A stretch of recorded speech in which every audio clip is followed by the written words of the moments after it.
Pagsampa mo ng 22, sasampalin ka ng buhay na akala mo dati chill lang.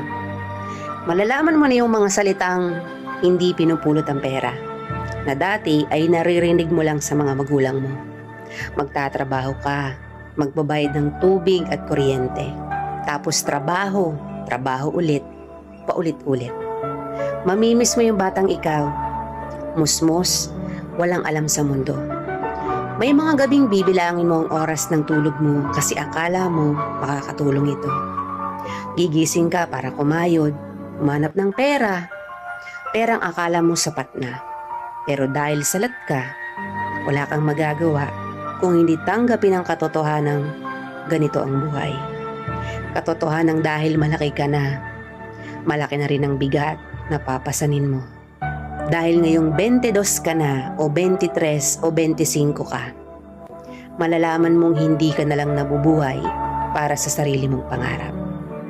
Real talk yan.